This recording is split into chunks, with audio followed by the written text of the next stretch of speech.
Yeah, hi. Alrighty, ladies and gentlemen. Merry Christmas, Happy Holidays to all, and have a satisfying life, hopefully. Um, yeah, it's the holidays. I'm very tired, busy. It is definitely busy time of the year.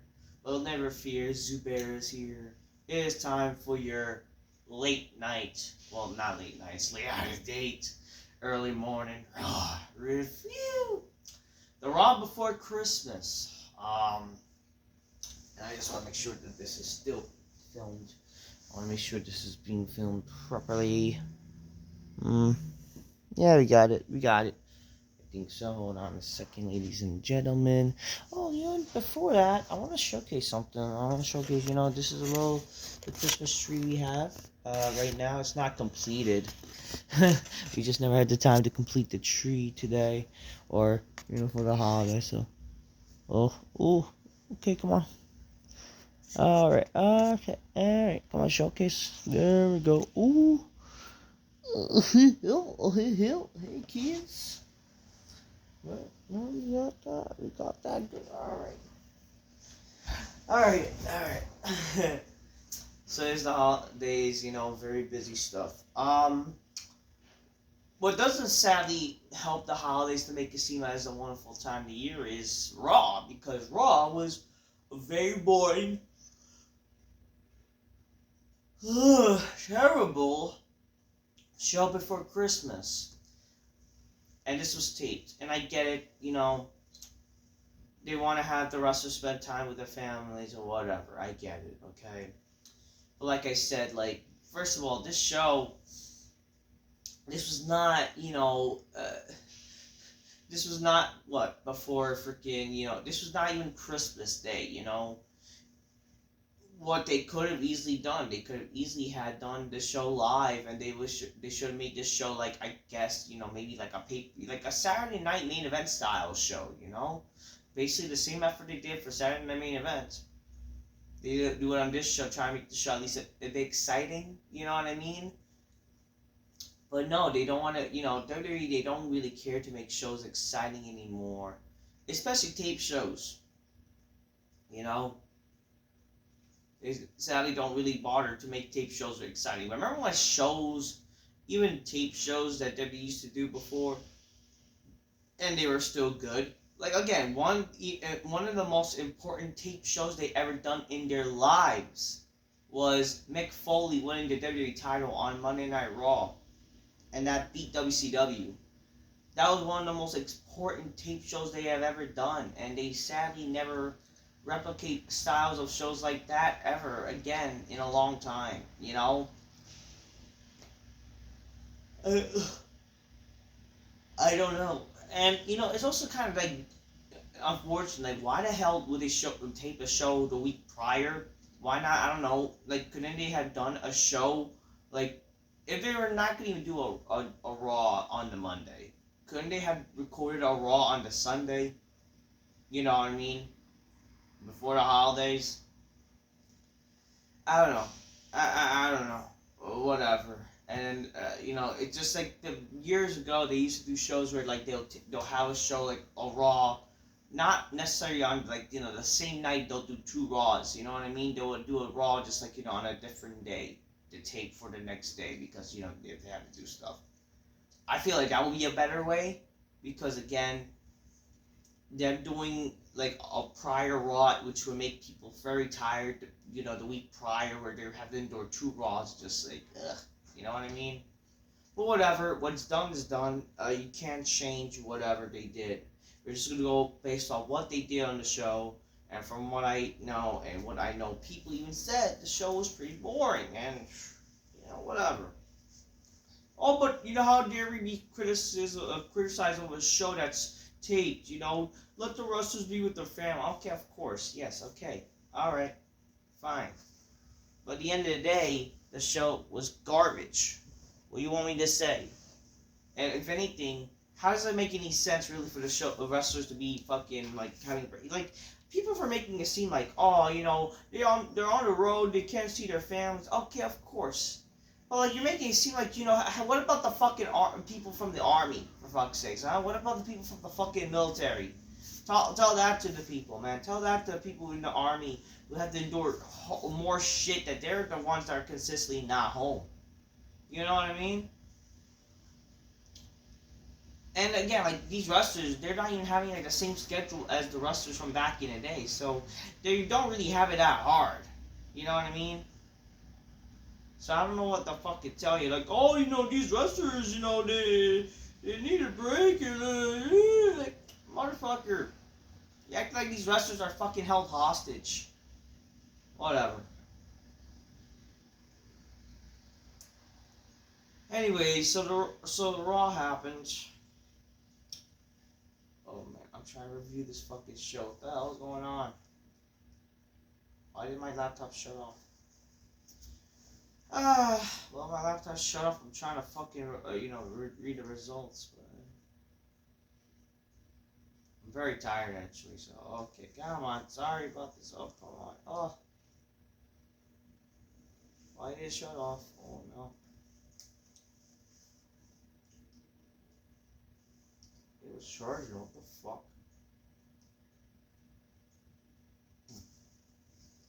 Technical difficulties, ladies and gentlemen. Alright, time I'm back on, thank God. Okay, I think the show started with Mcintyre.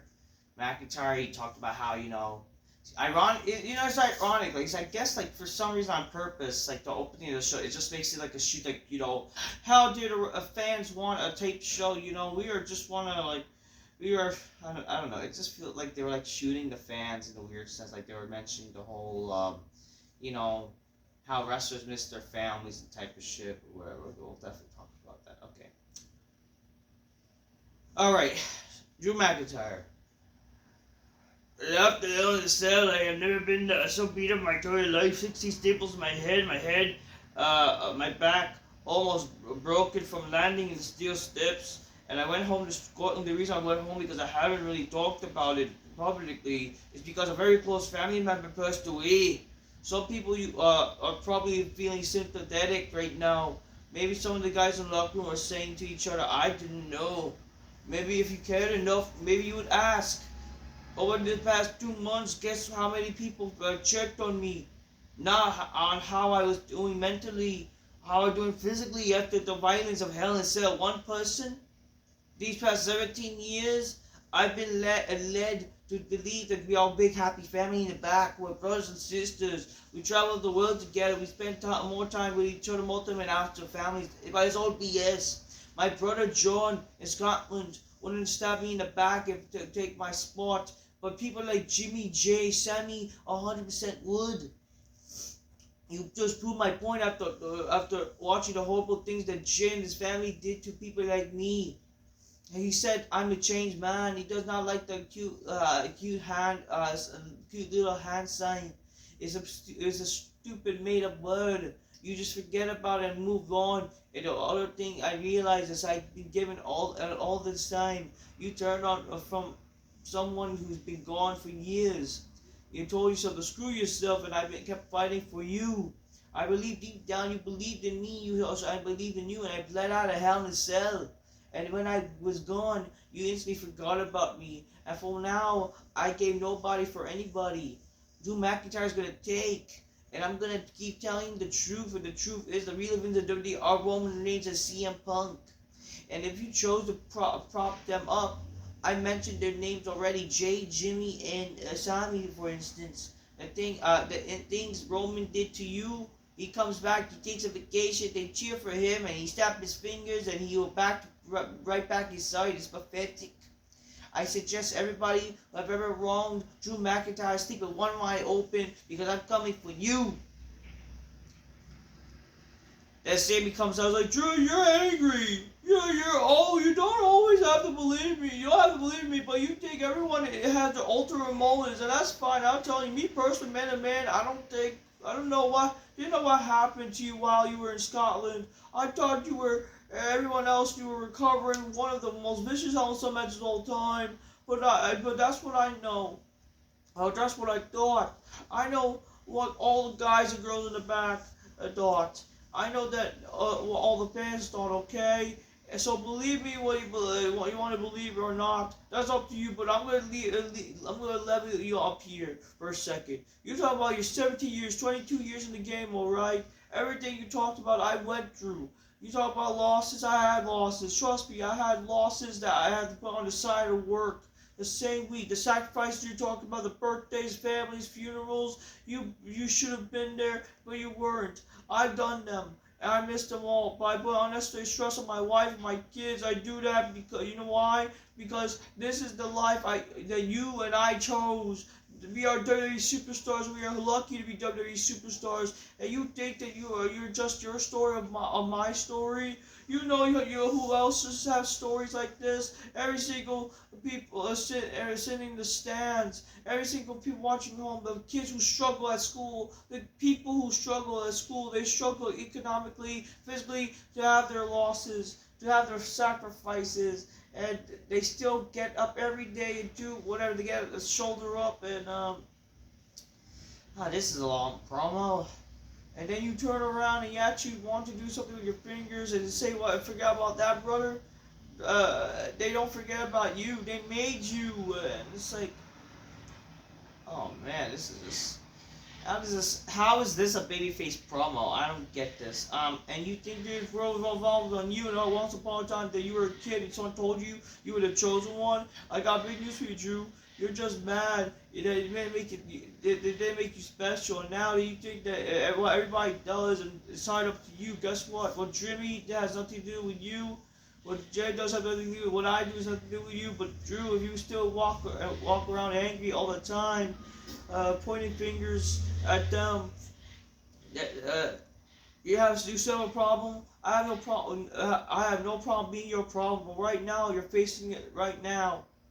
Okay, so Sami Zayn acting like a babyface. He's supposed to be a babyface. Yet, he's talking like, oh, this is the life you choose, and like, how does that sound babyface-ish? You know what I mean? Like, McIntyre actually sounded like a babyface, Oh, but it's the life you choose. Okay, but it's the life I choose, and I am so you're basically saying you're selfish. I don't know. I don't know. I don't know. I don't know. It was one of those things where a babyface tries to regurgitate something to make it seem like a good thing. I don't know. It's like a politician type of talk, Drew McIntyre just says, the truth is just angrier. My anger is all in a place of pain and everything, and I do everything that you said is your truth. But what's so much passion in it? It's not the full truth.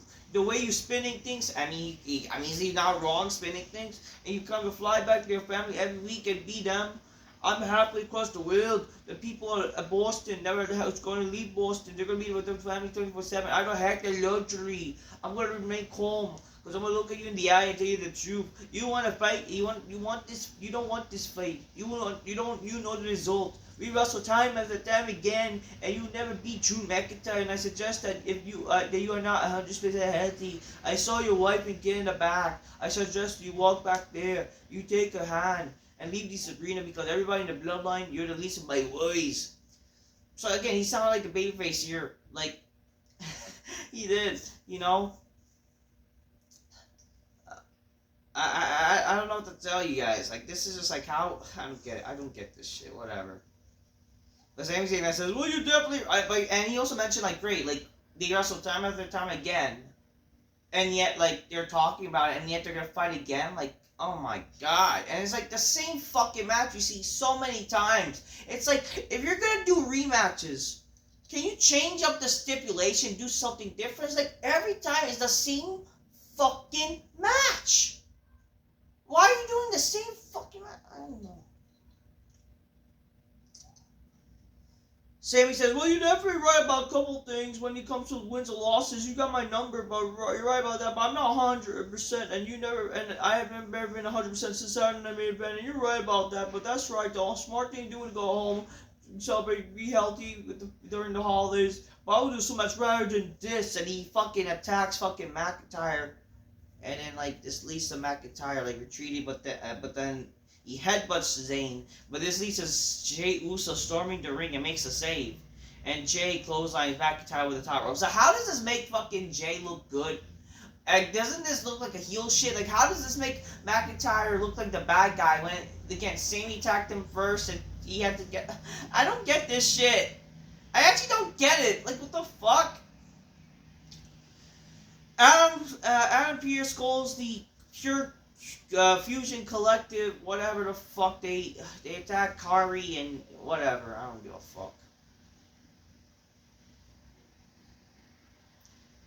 First match, Io Sky defeats Natty Nightfart and Alba Fire for the triple threat tournament for the Intercontinental Championship. I don't care. Somebody has a hard on for Io Sky. This is just annoying.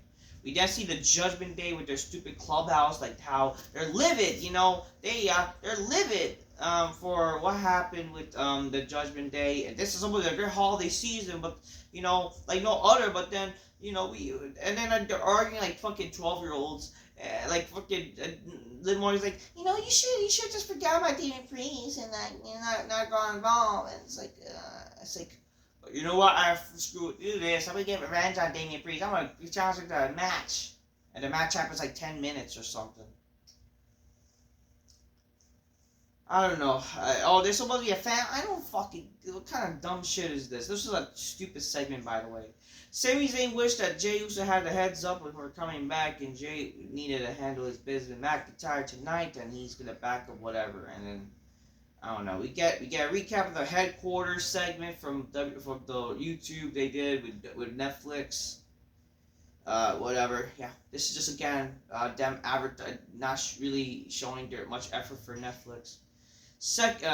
They're not gonna show much effort until they go on Netflix, really. So yeah. Second match: Chad Gable defeats Akira Tozawa by submission.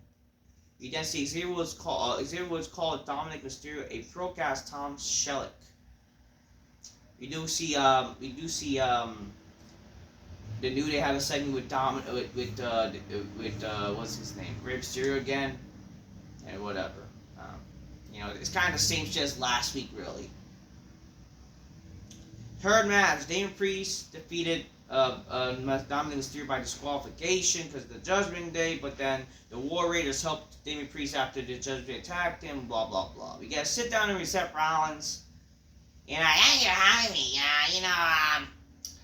I try to explain things like about my CM Punk many times over the years, and I just don't want to talk about like taking a win and like neither this. So that's hypocrisy. The hypocrisy along the way. Seeing Punk, cheating me with Roman Reigns. The monster Roman Reigns is like, it just pains me, man. This is perfect. I'm gonna prove why he's a scum and. I'm gonna cut his career out, right? Because I can't handle him, and I just don't like him, and I'm gonna make sure I'm gonna prove that he's just a scum of the earth or whatever. He should never team up with Roman Reigns or something. I don't fucking care. I can't wait.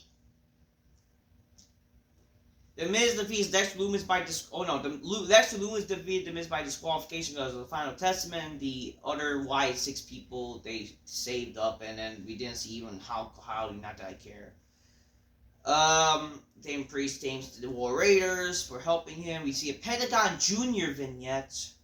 So I forgot to mention this. So there was last week there was like a 0 and then a cross. Some people are saying this is Pentagon Junior. From what I know, this is a Pentagon Junior. Some people say it might not. Again, most likely it is. We did see a longer vignette where it's like, some triangle shit or star, and it looks like what Pentagon Junior would do. But there you go. I don't care for Pentagon Junior coming to WWE, by the way. I really don't. The New Day segment, Kofi Kingston is like, no, Joe, no way. You see the New Day say like, no way, no, Joe, no way you get to speak for both of us. We heard it from ourselves, like what you have to say. And this is what happened to unbiased generalism.